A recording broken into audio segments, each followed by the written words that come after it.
Good morning, guys. So it is about 7:30 in the morning. Let me double check. Oh, it's 8 o'clock in the morning. Let's begin. But man, oh man, I've been in Albania now for 6 days, and I think I've seen the sun for a grand total of 3 hours. It hasn't stopped raining. That's kind of disappointing because it means that I haven't got to see everything as I would have liked. I mean, for example, we are in the beautiful beachside town of Saranda, and it's been raining non-stop, absolutely non-stop. Anyway, we're not going to let that deter us. We're off to a new destination today. I am super excited to begin. It's meant to be one of, if not the most beautiful places in Albania. So let's get going. First things first though, I need some water. Normally I'd be looking for breakfast at this point, but I overate like a pig last night and I feel really sick, and I was thinking to myself, I don't remember the last time that I had water. I absolutely demolished that. Alright, time to get moving. So the bus station here is actually just like a street, and the little buses stop on them. They're only these like tiny little things that cram a whole bunch of people onto them. And yeah, the way we're getting to the town now is we're taking the line to Tirana, which is the capital, and after like an hour or so we're gonna get off in Gjirokastër. So in typical me fashion, the bus was full, so I gotta wait for an hour or so, but I'm gonna go get some breakfast. If you want to check out what I had for breakfast, you can look up above there, because that is another little adventure and you can see a couple of things that I got up to here in Saranda. So I'm gonna get some breakfast. See you guys on the bus.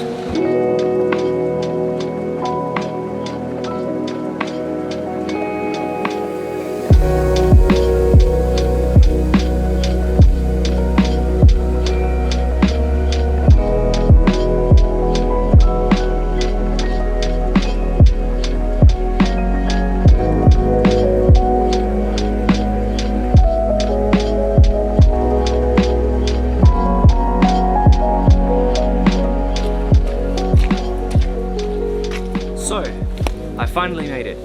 What a hectic morning. The bus that was meant to bring me here at 7:30 was only going to Tirana. So after waking up really early in the morning and trying to make the most of my day, I'm finally here a few hours later than scheduled, but here nonetheless. So I have to go find my hostel. It's somewhere up this road. We'll check in and we'll go for a little walk around, because this place has a lot of cool stuff to see. There's like well, I can actually see it now. There's a really nice castle and fortification up on the hill. That's the bad thing about this place, is that it's like a hillside town. So everything that you want to see is basically on the top of the hill. So you have to do a lot of walking up these steep streets, but it's super beautiful, super nice, really relaxing, nice fresh air, mountain air. It's absolutely gorgeous here. I can't wait to check in, maybe eat something, because I'm always hungry, and go exploring.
I love that sound.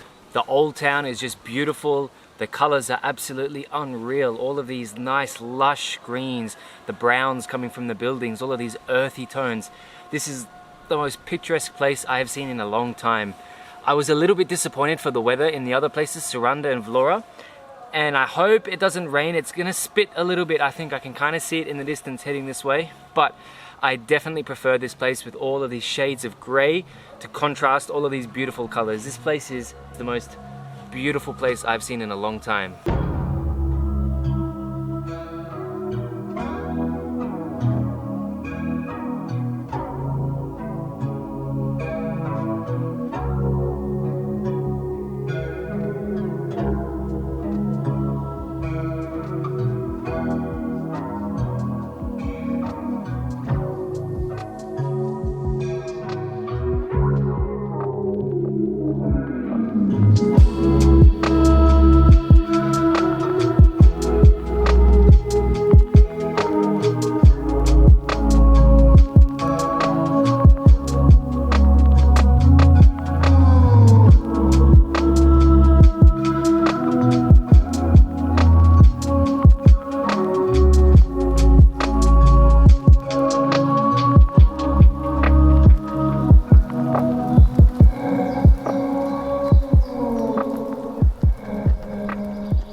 here, in fact the surrounding area has been inhabited for over 2,500 years. And while this castle is very old, it doesn't go back quite as late. During Albania's dark communist times, this place was actually used as like a gulag, like a political prison. It's crazy to think that somewhere so beautiful housed prisoners, political prisoners. The castle was also overtaken by various forces throughout the years: the Italians, the Germans, the Albanians when they gained their independence, the Turks. This place has changed hands many times. Gjirokastër is one of the last big towns or small cities that are on the southern part of Albania, and the interesting thing is, behind me here, way behind me there, well, that's south, heading towards Greece. And once you head into these little villages behind me here, you will notice that a lot of the street signs are in Greek and in Albanian, and a lot of the people tend to speak Greek as a first or second language. Cool history of this plane behind me here. It says that there are two sides to the story. Story number one says that this American plane was trying to fly back to France, and it got lost in some fog and it made an emergency landing. Story number two, which is the Albanian story, is that they intercepted the plane which was spying on the country. It's about 3 or 4 o'clock. I haven't eaten anything since breakfast. I think it's time to go get some lunch. A bit of late lunch. Late Albanian lunch.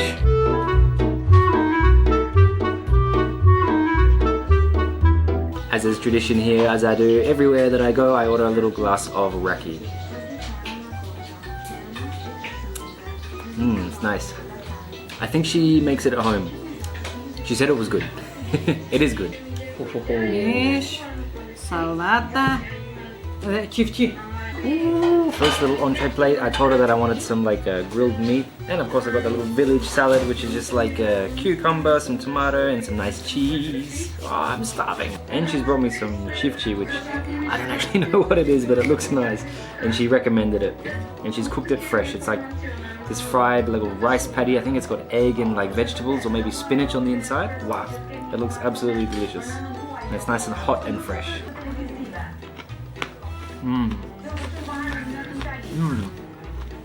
And I think it's fried in lard or some kind of animal fat, because it's like crunchy but so tasty. Oh my god. I think the meat here is like some lamb meat. Oh my god, it's so good. Delicious. From there. Oh. Some baklava, guys. Oh, freshly made today. It's got some nice little bits of orange. Perfect to go with my raki. You know, I'm not into making food vlogs or that too often. I like showing a little bit of what I eat and drink, but man, this place is worth every second, every cent, every penny spent here. Oh man, look at that. Fresh baklava.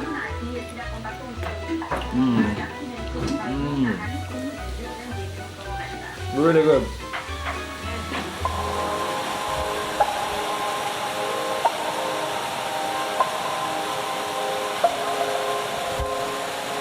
It's my second day here today in Gjirokastër. Unfortunately, I made a little bit of a mistake with my planning. I had planned to be here yesterday and today, and tomorrow morning, which is New Year's Day, I was going to go to Korça and to Picturesque. But because the New Year is the biggest day in the Albanian calendar, the most important holiday, the buses are probably not running. The guy at my hostel rang up and asked like a travel agency and the bus station if they were running. They said, look, maybe some will be running, but they don't have to, so probably I'm stuck here. So I'm gonna be here for one extra day, but that's not a worry at all. Look at this amazing scenery. Just behind the village is a place that probably a lot of tourists miss. You have to walk right to the top of the hill, and there was even a dog up there who was trying to stop me from getting through, but in the end, I got here. This is called the Ali Pasha Bridge. I don't know how to get up there. I've taken the wrong path and I walked past this little like shanty town, or someone is living out here on the hillside or something.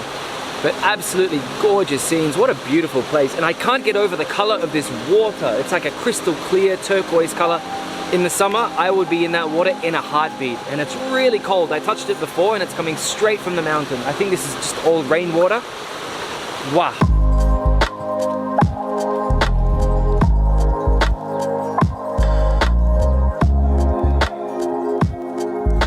I didn't actually know anything about the bridge. I was just walking around here exploring, and this guy in a restaurant where I was actually going to go anyway through a recommendation was out the front, and he said, "Hey my friend, where are you going?"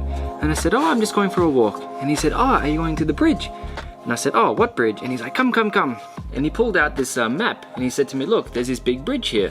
If you want, you walk up here and it's about 25 minutes. Then he gave me a bottle of water, and he gave me a little, like, croquette kind of thing, all for free. He said, "All right, yeah, enjoy, see you later." So, I think it's time to repay his generosity with a little paid visit to the restaurant, and I'm getting kind of hungry.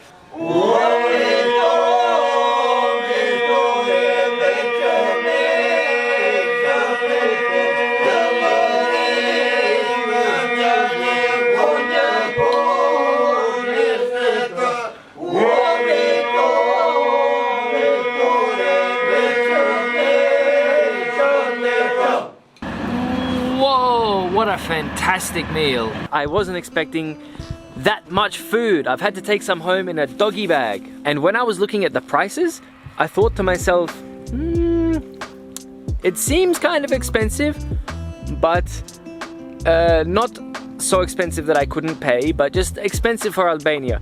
But then I saw the portion size and oh my god, I ordered enough food for 3 people. And on top of that, there was a nice guy who was sitting at a table across from me who invited me to a beer and to, I think, another 3 or 4 shots of raki. So, I'm leaving that place kind of tipsy. If I'm honest, I'm a little bit tipsy right now, but it has been perfect timing because the weather has cleared up, the clouds have mostly gone, and we have a fantastic and beautiful view of this mountain in front of us, completely covered by snow.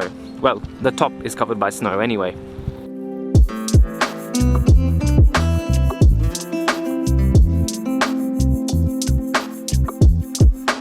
I completely forgot to mention, the name of the restaurant is Taverna Tradizionale here in Gjirokastër. It's just up that way, up next to the castle. If you come here, please go, you will love it.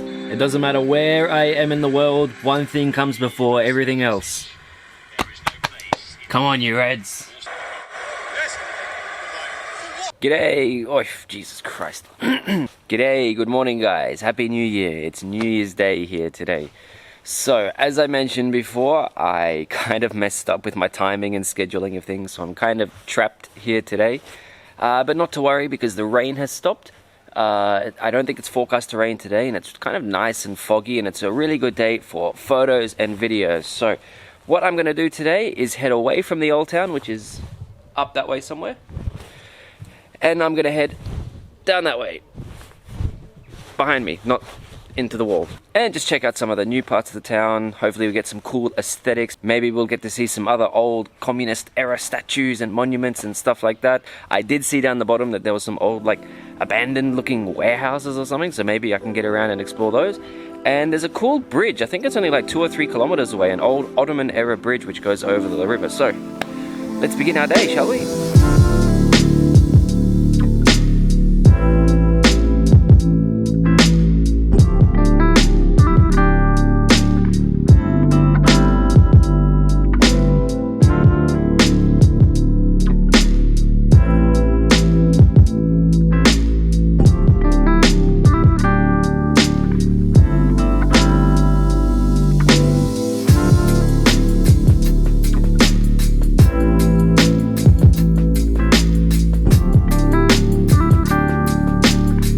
Really strange weather today, guys. It's like when the sun comes out, it's quite warm, and I've had to take off my jacket a couple times, but just walking around, it's really cold. Even my hands are like freezing. By the way, check out those views. How amazing is that? I love mountains. In Australia, we have snow and we have mountains, but we're known for our beaches and our deserts and things like that. And I've always lived on the coast. I grew up living on the coast pretty much all my life. So when I see stuff like that, I freak out. I absolutely love it. So of course, as we've seen, I found the Ottoman bridge. A really interesting thing though, that I was going to explore today, but after a little bit of research, I realized it kind of wasn't worth the hassle, especially today being New Year's Day. There's not going to be many people around. There's not going to be anything open. And it was to head to that town. So that town that's behind me there is the town of Lazarat, and that place has a very interesting and kind of dark history. So in that town, they used to produce marijuana and lots of it. It was like the drug capital of Albania. These days, it's just a sleepy little village. I actually read somewhere that it's the biggest village in Albania.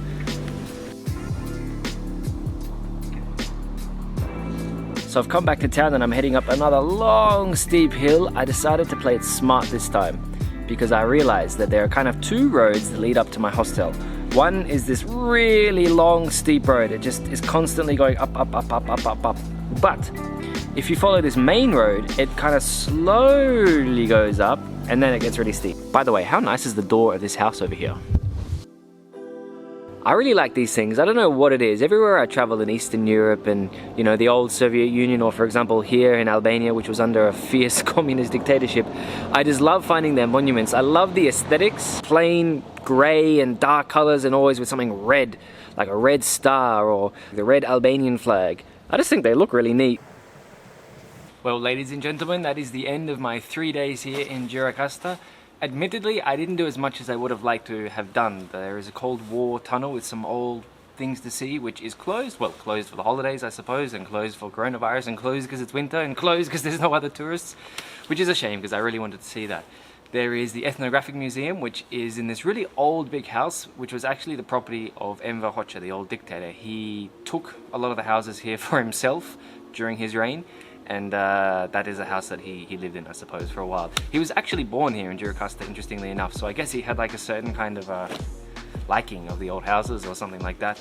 It's interesting because he took away the land from all these people, and only recently did they get it back at the end of communism, and even then they haven't got back all of the land that originally belonged to them, so it's a bit of a complicated situation, that one. So I'm heading back up into the middle of the town. I'm gonna try and find a place to eat because everything is closed. I went through the middle of town there hoping to find a fast food place, hoping to find something, and I couldn't find anything. So I'm gonna go get some food. That was 3 days in Gjirokastër. See you later.